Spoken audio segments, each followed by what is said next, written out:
আল্লাহ রাব্বুল আলামিন বলছেন, তোমাকে কিভাবে বানালাম? মায়ের গর্ভ থেকে। আল্লাহ পাক শুনাই দিচ্ছেন কোরআন শরীফ থেকে, জেনে নাও, ইন্না খলাকনাকুম মিন তুরাবিন সুম্মা মিন নুতফাতিন সুম্মা মিন আলাকাতিন সুম্মা মিন মুদগা। আমি আল্লাহ পাক তোমাকে মাটির উপাদান দিয়ে বানিয়েছি এবং তোমার বাবার নাপাক এক ফোঁটা পানিকে রক্তে জমাট করেছি, সেই রক্তকে আমি আল্লাহ পাক গোস্ত বানিয়েছি এবং কচি কাঁচা হাড় দিয়ে আমি আল্লাহ পাক মায়ের পেটের ভিতরে তোমাকে বানাইছি। সুবহানাল্লাহ। এরপরে ফাকাসাউনাল ইযামা লাহমা, এবং গোস্ত দিয়ে, হাড় দিয়ে, রগ দিয়ে সুন্দর আহসানুল খালিকিন, সুন্দর নাক, সুন্দর কান, চোখ দিয়ে আমি আল্লাহ পাক মায়ের পেটের ভিতরে তিলে তিলে তোমাকে বড় করেছি। সুবহানাল্লাহ বলেন। মনে রাখবেন যে আজকের বিষয়টা হচ্ছে যে কিভাবে আমরা আল্লাহ পাক আমাদেরকে মা এবং বাবা থেকে আমাদেরকে বানিয়েছেন। তোমার মায়ের মাসিক অসুখকে আমি বন্ধ করে তোমার মায়ের নাভির সাথে তোমার নাভির লাগিয়ে আমি আল্লাহ পাক তোমার মায়ের রক্তকে তোমার খাদ্য বানাই দিয়েছি। বলি আল্লাহু আকবার। বাবার পৃষ্ঠের শুক্রাণু এবং মায়ের পেটে আল্লাহ পাক আমাকে আপনাকে বানিয়েছেন ফি করারিম মাকিন, একটা সুন্দর স্থান, সুরক্ষিত জায়গা। মনে করেন আপনারা প্রত্যেকে মায়ের গর্ভে ছিলেন, কিন্তু মায়ের এমন একটা জায়গা আল্লাহ পাক আমাদেরকে ফি করারিম মাকিন, এমন একটা সুরক্ষিত জায়গা যেখানে কোনো রোগ জীবাণু আসার কোনো সুযোগ, এবং যেখানে কোনো চিকিৎসা বিজ্ঞানী সেখানে খাবার দেওয়ার কোনো সুযোগ, মাকে খাবার দিতে পারবে। কিন্তু আজ পর্যন্ত শুনেছেন যে সন্তানকে কৃত্রিমভাবে মায়ের পেটের ভিতরে কোনো চিকিৎসা বিজ্ঞানী, কোনো বড় ডাক্তার, কোনো মাসুম বাচ্চাকে, ছোট বাচ্চাকে, নবজাতককে পেটের ভিতরে খাবার দিতে পেরেছে এরকম কোনো রেকর্ড? আল্লাহ পাক বলছেন, দায়িত্ব হচ্ছে আমার মায়ের পেটের ভিতরে তিলে তিলে মায়ের রক্ত খেয়ে কত সুন্দর করে আমি আল্লাহ পাক তোমাকে তিলে তিলে বড় করেছি। তুমি কি খাবে? পৃথিবীর কোনো চিকিৎসা বিজ্ঞানী, কোনো চিকিৎসক নাই খাবারের ব্যবস্থা করবে। আমি আল্লাহ পাক রব্বুল আলামিন তোমার মায়ের মাসিক অসুখকে আমি বন্ধ করে তোমার মায়ের নাভির সাথে তোমার নাভির লাগিয়ে আমি আল্লাহ পাক তোমার মায়ের রক্তকে তোমার খাদ্য বানাই দিয়েছি। বলি আল্লাহু আকবার। তাহলে দেখেন, মায়ের রক্ত চুষে খেয়ে আমি বড় হয়েছি। সুবহানাল্লাহ বলেন। একটা আওয়াজ বলুন সুবহানাল্লাহ। তাহলে মায়ের রক্ত আমাদের খাদ্য ব্যবস্থা করেছেন কে? যে পৃথিবীর কোনো বিজ্ঞানী, চিকিৎসক আপনাকে আমাকে মায়ের পেটের ভিতরে সুরক্ষিত স্থানে, যে স্থানে আল্লাহ পাক রেখেছেন, সেখানে কেউ খাবার পৌঁছায় নেই। সেখানে মায়ের নাভির সাথে আমাদের নাভি লাগিয়ে দেখবেন, সন্তান যখন ভূমিষ্ঠ হয় একটা নাভির সাথে একটা কি লাগাই থাকে, তারের মতো একটা, এটাকে কি বলে? নারী বলে, ঠিক কিনা বলেন?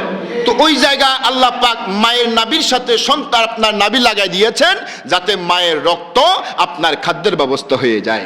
এখন আল্লাহ চাইলে এই মুখ দিয়ে মায়ের নাভির সাথে আপনার মুখের সাথে লাগাতে পারতেন।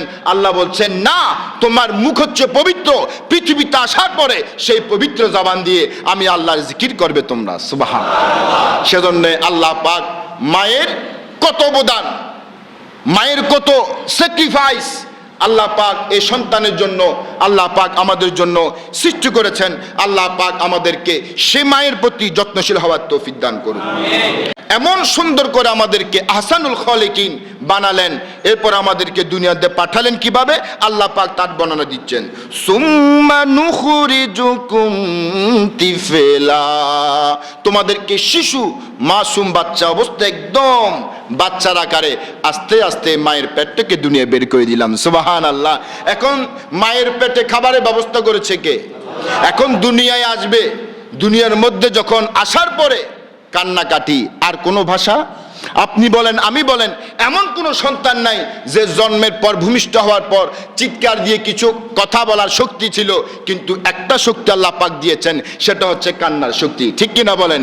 এই দুনিয়ায় প্রত্যেকটা সন্তান এমনভাবে কান্না করে, এমনভাবে আল্লাহ পাক এভাবে বর্ণনা দিচ্ছেন, মানুষ যখন সন্তান যখন ভূমিষ্ঠ হয় তার খাবারের ব্যবস্থা কিভাবে আমি আল্লাহ করি। আল্লাহু আখরাজাকুম মিন বুতুনি উম্মাহাতিকুম লা তা'লামুনা শাইআ। মায়ের গর্ভ থেকে এমন অবস্থা বের করেছি যে পৃথিবীর জমিনে কোনো সন্তান কান্না ছাড়া কোনো ভাষা নাই, সেজন্য যেহেতু কান্না ছাড়া কোনো সন্তানের ভাষা থাকে না, সেজন্য আমি সন্তানের কান্নার সাথে মায়ের কলিজার মধ্যে একটা তার ফিট করে রেখেছি। সুতরাং পৃথিবীর মধ্যে কোনো সন্তান যখনই কান্না করে ওই মা, গর্ভধারণী মা পৃথিবীর সমস্ত কাজ ফেলে রেখে তার আদরের সন্তানকে, ওই গর্ভধারণী জনম দুঃখিনী মা তার সন্তানকে বুকে তুলে নেয়। বলি আল্লাহু আকবার। এরপরে দুনিয়ায় আসলেন, এখন সেই খাবার আল্লাহ পাক কিভাবে প্রস্তুত করছেন যে আপনি যখন কান্না করবেন, যখন ক্ষুধা লাগবে এবং আপনার ভুখ লাগবে, আপনি কান্না ছাড়া কোনো কিছু করতে পারেন নাই, কিন্তু ওই কান্নার আওয়াজ আপনার মন কি চায়, আপনার যে ক্ষুধা লেগেছে এটা আল্লাহ পাক মায়ের অন্তরে জানাই দিয়েছেন। আপনি কি খাবেন দুনিয়া আসার পর 6 মাস আগে, 6 মাস পূর্বে কোনো বাচ্চা ভূমিষ্ঠ হওয়ার আগে আল্লাহ পাক বলছেন, বান্দারে দুনিয়ার জমিনে আসার আগে মায়ের পেটের ভিতরে আমি আল্লাহ তোমাকে খাবারের ব্যবস্থা করেছি। মায়ের রক্ত দ্বারা পৃথিবীর কোনো চিকিৎসক, কোনো বিজ্ঞানী তোমাকে খাবারের ব্যবস্থা করতে পারে নাই। এখন এসেছো দুনিয়ার জমিনে, এখন কি খাবা, তুমি কি খেয়ে বাঁচবা, তা আমি আল্লাহ পাক তুমি আসার 6 মাস আগে তোমার মায়ের বুকের মধ্যে গরম খাদ্য তোমার জন্য আমি সৃষ্টি করে রেখেছি। যে একটা মা সর্বস্ব শেষ করে, সর্বস্ব পুঁজি দিয়ে কাউকে, একজন সন্তানকে সচিব, আরেকজন কন্যাকে একটা স্কুলের টিচার বানাইছেন, আরেকজন বিদেশের কানাডার মধ্যে পড়ালেখা করে, আরেকজন সরকারি কোন একটা কর্মকর্তা, 4 জন সুশিক্ষিত মানুষ করেছেন, শিক্ষিত মানুষ করেছেন মায়ের সব কিছু দিয়ে। কিন্তু সে মাকে 7 দিন একটি ঘরে মৃত্যুবরণ করতে হয়েছে। তার পাশে তার সন্তান ছিল, কন্যা সন্তান ছিল, সন্তানরা ঈদ কাটিয়েছে আনন্দে, কিন্তু মায়ের কোনো খবর নেয় নাই। মনে রাখবেন, কোরআন হাদিস অনুযায়ী এগুলার ফয়সালা হচ্ছে, ফাতোয়া হচ্ছে, এরা স্পষ্ট এগুলো আল্লাহর লানতপ্রাপ্ত হবে।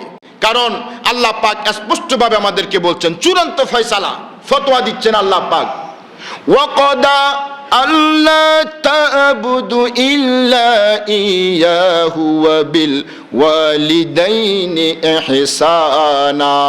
চূড়ান্ত ফয়সালা আল্লাহ পাক দিচ্ছেন, ও বিশ্বের আমার বান্দা বান্দিনীরা, মা বাবার ব্যাপারে চূড়ান্ত ফয়সালা আমি নাযিল করছি।